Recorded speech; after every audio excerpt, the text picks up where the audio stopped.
dikirim kemarin di hari Jumat, ya kan? Ya, Bu. Sudah dibaca? Sudah. Pernahkah mendengar kata inflasi? Siapa yang pernah mendengar kata inflasi? Ya, Soya. Inflasi kata Soya adalah kenaikan harga. Jadi tujuan kita untuk mempelajari inflasi itu ini dia. Melalui kegiatan mengamati video, kalian dapat menyimpulkan pengertian inflasi, penyebab inflasi dengan baik dan benar.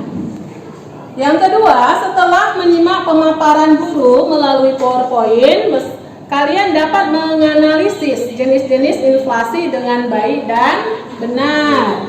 Yang ketiga, setelah menyimak pemaparan dari guru, kalian dapat menganalisis cara menghitung inflasi. Dan yang keempat, setelah berdiskusi dengan kelompok kalian nantinya, kalian dapat menyimpulkan dampak inflasi. Dan yang terakhir, setelah berdiskusi, kalian dapat menyajikan hasil pengalaman tentang bagaimana inflasi melalui media lisan dan tulisan. Langkah pembelajaran kita sama seperti minggu yang lalu waktu kita membahas ketenaga kerjaan. Perhatikan ya, Nak. Halo semua, ketemu lagi sama Puluno. Nah, siapa anak ibu yang mau memberikan tanggapan? Pertanyaan atau tanggapan? Tanggapan, ya. Iya. Menurut pendapat saya mengenai video tersebut, yaitu menjelang Ramadan, harga sembako akan mengalami kenaikan. Ya, oke, benar sekali ya. Tanggapan yang diberikan oleh si Nadia benar. Kenaikan suatu barang akan mempengaruhi harga barang lain. Paham sampai sini, Nak? Paham, Bu. Sebelum Ibu bagikan LKPD, kita ini LKPD yang Ibu janjikan tadi akan Ibu bentuk kelompoknya. Tapi sebelumnya kita ice breaking dulu. Malam. Siang. Iya. 1, 2, 3, 4, 5 itu satu kelompok. Bentuknya, Nak, kelompoknya ya. Bagi LKPD-nya ya. Kelompok 1. Bahaslah bersama kelompok kalian. Kelompok 2.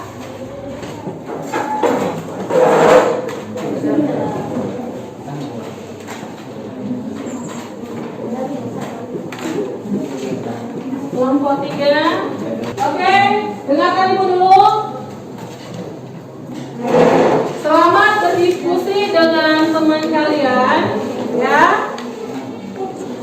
Semua mengerjakan, jangan ada yang bermalas-malasan, ya, Nak, ya. Selamat bekerja.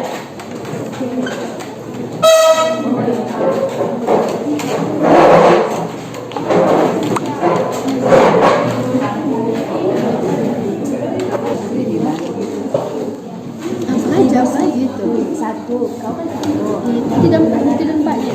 Iya, menurunkan kesejahteraan masyarakat. Kedua,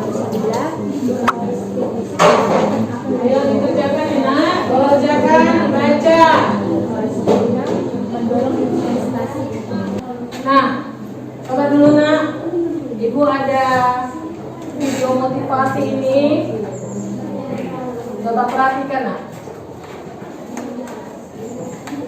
Ya, karena kenapa Ibu buat video motivasinya? Karena ada Ibu tengok di situ gadis Ibu yang melamun. Terus lu tiba-tiba kayak sadar aja gitu, ngapain ya dulu gitu di sekolah. Apa sih faedah ilmu gue sekarang? Misalnya kalau channel ini ya, orang di Ponorogo itu terjadinya pas habis maghrib 18.25 sampai 18.30. Nah, coba ya, pelajaran kayak gitu ada faedahnya nggak sih di hidup lo? Pernah nggak lo pas lagi wawancara kerja gitu ya, terus ditanya, perang di Ponorogo itu kapan ya? Nggak pernah kan? Atau pas lo ngerjain kerjaan lo gitu, atau pas lo mau ketemu calon mertua, atau pas lo nge-date sama orang yang baru ketemu di TV, pernah nggak pengetahuan itu ada gunanya di kehidupan sehari-hari? Enggak kan? Terus buat apa anjir? Terus harusnya apa sih yang dipelajari di sekolah? Nah,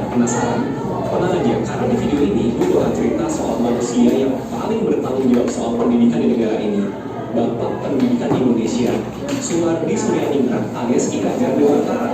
Dan gue sangat mendorong lo buat nonton video ini sampai habis. Gue janji, di akhir video nanti, lo bakal sadar akan banyak hal keren yang berguna banget buat kehidupan lo ke depannya.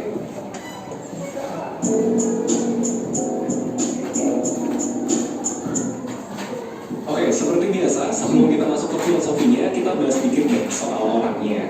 Pertama-tama, gue menyampaikan dulu bahwa zaman gue sekolah dulu, gue tuh punya persepsi bahwa Ki Hajar Dewantara itu adalah seorang aki-aki Jawa yang kerjanya belajar ilmu budi pekerti luhur dari nenek moyangnya lalu dijadiin dasar pendidikan. Ya gimana enggak? Nama depannya Ki gitu kan. Terus dia terkenal dengan 3 kalimat bahasa Jawa halus yang selalu disebut sebagai semboyan pendidikan Indonesia.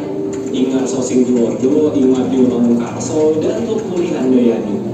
Kurang aja Ki, Jawa apa coba persepsi orang soal Ki Hajar Dewantara? Kalau zaman sekolah kita diajarin cuma kayak gitu, ya enggak? Tapi enggak men. Setelah gue belajar banyak soal tokoh-tokoh di balik kemerdekaan bangsa ini, gue tuh baru tahu bahwa Ki Hajar Dewantara itu tuh jauh banget dari sosok itu. Ki Hajar itu anak bangsa jenius. Pas muda, dia dapat beasiswa buat sekolah di sekolah kedokteran Belanda di Batavia. Lu bayangin ya, orang pribumi di zaman itu bisa sekolah aja syukur.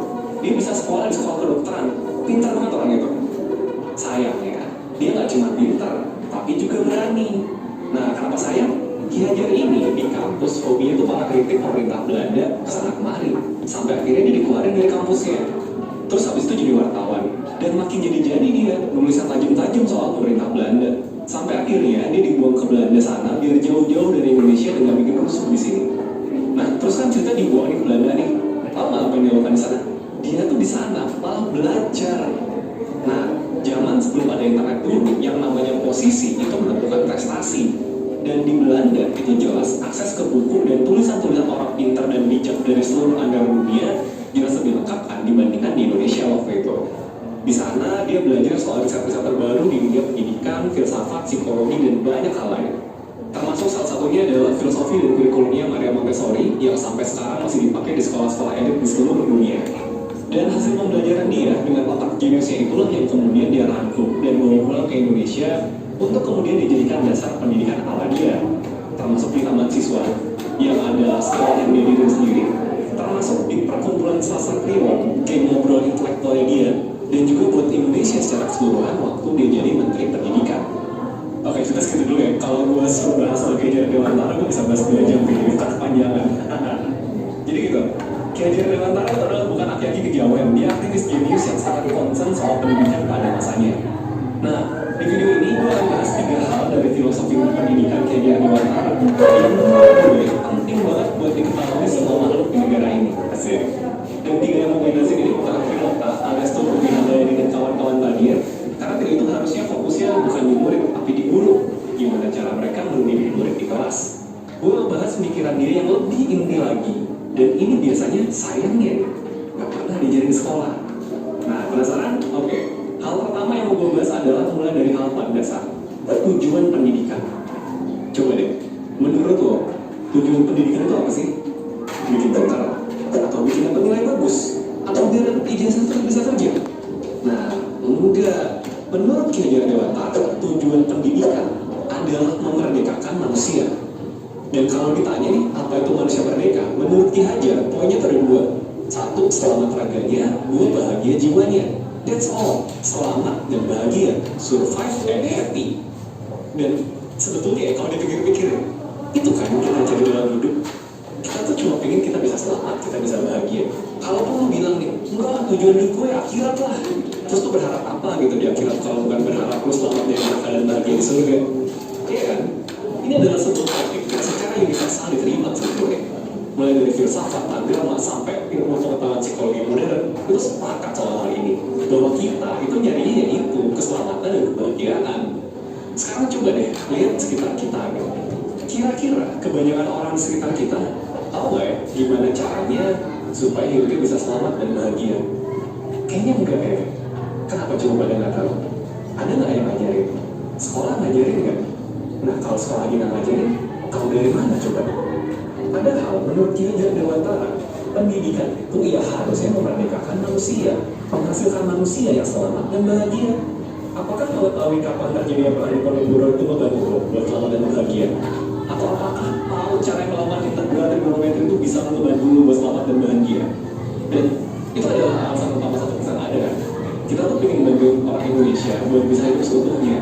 Dengan cara apa? Ya dengan cara mengajarkan hal-hal penting yang tidak diajari di sekolah. Terutama ini, gimana caranya orang bisa selamat dan bahagia. Nah, kita lanjut dulu ya ke poin berikutnya ya. Poin kedua, kita percaya bahwa pendidikan itu punya 3 peran penting. Yang pertama, memajukan dan menjaga diri. Yang kedua, memelihara dan menjaga bangsa. Yang ketiga, memelihara dan menjaga dunia. Kira-kira menyebut ini sebagai Ya, itulah dia nak tadi, ya kan? Itulah gunanya belajar, ya kan ya? Oke, karena waktu kita sudah mau habis, ya dengarkan ibu.